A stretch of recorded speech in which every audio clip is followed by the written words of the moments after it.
Olá, eu sou Lucas Neto, servo do Senhor Jesus, separado para o Evangelho de Deus, segundo a misericordiosa vontade do Senhor. Bem-vinda e bem-vindo a mais um estudo da série Doxologia dos Salmos. Hoje nós vamos estudar os Salmos de número 31 e de número 32. Vamos então dar início ao nosso estudo de hoje. Salmo de número 31. Em ti, Senhor, me refugio. Nunca permitas que eu seja humilhado. Livra-me pela tua justiça. Inclina os teus ouvidos para mim. Vem livrar-me depressa. Sei minha rocha. O Salmo de número 31, ele está registrado no livro de número 1 dos 5 livros do Saltério. O seu autor é o rei Davi. É um salmo classificado de lamentação, que tem como tema central a oração em tempo de provação. Os versículos 1 ao 5 do Salmo de número 31 diz assim a palavra do Senhor: Em ti, Senhor, me refugio. Nunca permitas que eu seja humilhado. Livra-me pela tua justiça. Inclina os teus ouvidos para mim. Vem livrar-me depressa. Ser minha rocha de refúgio, uma fortaleza poderosa para me salvar. Sim, tu és a minha rocha e a minha fortaleza. Por amor do teu nome, conduze-me, guia-me, tira-me da armadilha que me prepararam, pois tu és o meu refúgio. Nas tuas mãos entrego o meu espírito. Resgata-me, Senhor, Deus da verdade. Este salmo, nestes 5 primeiros versículos, pode ser dividido em nos pedidos do salmista a Deus e o que Deus é para o salmista. Quanto aos pedidos do salmista a Deus, ele pede ao Senhor para não ser humilhado. Pede livramento das armadilhas. Pede para que Deus venha ouvir a sua oração. Pede por salvação. Pede para Deus conduzi-lo e guiá-lo em sua jornada de vida. E, por fim, pede para resgatá-lo dos perigos. O que Deus é para o salmista expressa dizendo que Deus é o seu refúgio, que Deus é a sua fortaleza, que Deus é a sua rocha firme, que Deus é a verdade.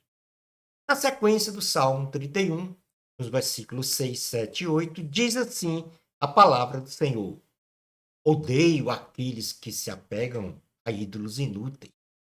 Eu, porém, confio no Senhor. Exultarei com grande alegria por teu amor, pois viste o mundo, a minha aflição, e conheceste a angústia da minha alma. Não me entregaste nas mãos dos meus inimigos, deste-me segurança e liberdade. Estes 3 versículos também expressam 2 posições do salmista. Uma relativa às ações do salmista diante de Deus e outra, os benefícios de Deus para o próprio salmista. Quanto às ações do salmista diante de Deus, o salmista diz que não é idólatra, que ele confia no Senhor, isto é, tem fé em Deus, e que ele se alegra sempre no Senhor. Os benefícios de Deus para o salmista é que Deus viu a aflição do salmista, ele expressou em sua oração. Deus conheceu a angústia da sua alma, livrou, não só ouviu, como sentiu essa angústia da alma do salmista. Livrou o salmista de seus inimigos e concedeu segurança e liberdade ao salmista. Nos versículos 9 ao 13, 5 versículos do Salmo 31, diz assim a palavra do Senhor: Misericórdia, Senhor, estou em desespero. A tristeza me consome à vista, o vigor e o apetite. Minha vida é consumida pela angústia, e os meus anos pelo gemido. Falta-me a força devido à minha aflição, e os meus ossos se enfraquecem por causa de todos os meus adversários. Sou motivo de ultraje para os meus vizinhos e de medo para os meus amigos. Os que me veem na rua fogem de mim. Sou esquecido por eles, como se tivesse morto. Tornei-me como um pote quebrado. Ouço muitos cochicharem a meu respeito. O pavor me domina, pois conspiram contra mim, tramando tirar-me a vida. Aqui, o salmista, nestes 5 versículos, expressa o sofrimento dele. Primeiro, ele diz que está com profunda tristeza, que lhe consome o corpo e a alma.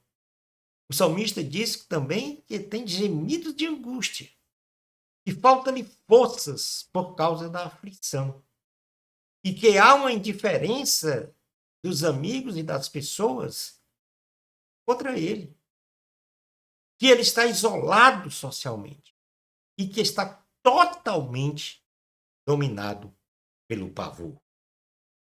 Na sequência, dos versículos 14 ao 18, mais 5 versículos, diz assim no Salmo 31: Mas eu confio em ti, Senhor, e digo: Tu és o meu Deus. O meu futuro está nas tuas mãos. Livra-me dos meus inimigos e daqueles que me perseguem. Faz o teu rosto resplandecer sobre o teu servo. Salva-me por teu amor leal. Não permitas que eu seja humilhado, Senhor, pois tenho clamado a ti. Mas que os ímpios sejam humilhados e calados, fiquem no Sheol. Sejam emudecidos os seus lábios mentirosos, pois com arrogância e desprezo humilham os justos. Nestes 5 versículos, nós podemos também dividir em 2 partes. A primeira, sobre a esperança do salmista em Deus, e a segunda, os pedidos do salmista. Vamos então ver qual é a esperança do salmista em Deus. Primeiro, ele confia em Deus. Ele diz que o Senhor é o Deus dele. A esperança do salmista é que o futuro dele está nas mãos de Deus. E que Deus responda às suas orações, ou traga respostas. E o que o salmista pede, então, nesta hora? Livramento dos inimigos e perseguidores. Que Deus ilumine o seu ser. Que haja salvação para ele. Que ele não seja humilhado pelos seus inimigos. Que haja justiça para os ímpios que humilham os justos. Na continuação do Salmo 31, versículo 19 a 22, diz assim a palavra do Senhor: Como é grande a tua bondade, que reservaste para aqueles que te temem, e que à vista dos homens concede àqueles que se refugiam em ti. No abrigo da tua presença os esconde das intrigas dos homens. Na tua habitação os protege das línguas acusadoras. Bendito seja o Senhor, pois mostrou o seu maravilhoso amor para comigo, quando eu estava numa cidade cercada. Alarmado eu disse: fui excluído da tua presença. Contudo, ouviste as minhas súplicas quando clamei a ti por socorro. Aqui, o salmista traz então uma lista de benefícios de Deus para não só ele, como para todos os seus filhos: bondade, refúgio, proteção contra os inimigos e perseguidores, amor incondicional, livramentos, atendimento do clamor e das orações, socorro aos seus filhos. Deus socorre os seus filhos. Versículo 23 e 24 diz assim: Amem o Senhor todos vocês, os seus santos. O Senhor preserva os fiéis, mas aos arrogantes dá o que merecem. Sejam fortes e corajosos todos vocês que esperam no Senhor. Aqui, o salmista termina o salmo dando conselhos para os santos. E dentre esses conselhos nós temos, primeiro, amar a Deus, ser fiel até a morte ao Senhor, ser forte, ser corajoso, isto é, vencer o medo e colocar a sua esperança no Senhor. Palavra do Senhor, graças a Deus. No Salmo de número 32 diz: Como é feliz aquele que tem suas transgressões perdoadas e seus pecados apagados. Como é feliz aquele a quem o Senhor não atribui culpa e em quem não há hipocrisia. O Salmo de número 32 também está registrado no livro 1 dos 5 livros do Saltério. O autor é Davi, o rei Davi. Este salmo ele é classificado como um salmo de ação de graça e de louvor. E o tema central é a alegria do perdão. Versículos 1 e 2 do Salmo 32 diz: Como é feliz quem tem suas transgressões perdoadas e seus pecados apagados. Como é feliz aquele a quem o Senhor não atribui culpa e em quem não há guia. Nestes 2 versículos, nós podemos contemplar a verdadeira felicidade de uma. E a verdadeira felicidade de uma pessoa é quando ela é perdoada por Deus de seus pecados. A verdadeira felicidade de uma pessoa é quando ela é justificada por Deus, apagada a sua culpa diante do Senhor. A verdadeira felicidade de uma pessoa é quando os seus atos demonstram a verdade cristã em seu ser. Versículos 3 ao 7, portanto, 5 versículos, diz assim a palavra do Senhor. Enquanto escondi os meus pecados, o meu corpo definhava de tanto gelo. Pois de dia e de noite a tua mão pesava sobre mim.